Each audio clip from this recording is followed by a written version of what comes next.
رخ کریں گے اسلام آباد کا، جہاں پر گزشتہ رات ہونے والی موسلادھار بارش کے باعث موسم سرد ہو گیا ہے۔ محکمہ موسمیات نے آئندہ 24 گھنٹے کے دوران اسلام آباد سمیت ملک بھر میں مزید بارشوں کی پیش گوئی کر رکھی ہے۔ موسم کا احوال جانیں گے، اسلام آباد سے ہماری نمائندہ ہمارے ساتھ موجود ہیں رخسانہ خان۔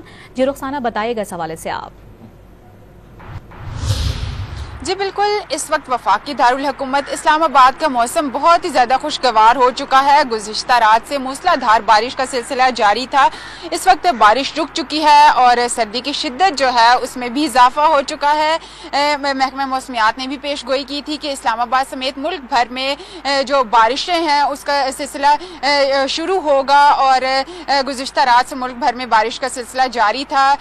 محکمہ موسمیات کے مطابق بالائی خیبر پختونخوا، شمال مشرقی پنجاب، گلگت بلتستان اور کشمیر میں تیز ہواؤں اور گرج چمک کے ساتھ بارش کا امکان ظاہر کیا گیا ہے۔ اس کے علاوہ اسلام آباد میں مطلع ابر آلود رہنے کے علاوہ صبح کے اوقات میں گرج چمک اور تیز ہواؤں کے ساتھ بارش کا امکان ظاہر کیا گیا ہے، اور چند مقامات پر ژالہ باری کا بھی امکان ہے۔ اس کے علاوہ محکمہ موسمیات کے مطابق بلوچستان کے بیشتر اضلاع میں موسم سرد اور خشک ہی رہے گا۔ اس کے علاوہ جو سندھ ہے، سندھ میں بھی موسم سرد اور خشک ہی رہے گا۔ محکمہ موسمیات کے مطابق پہاڑوں پر جو ہے ژالہ باری کا بھی امکان ظاہر کیا گیا ہے۔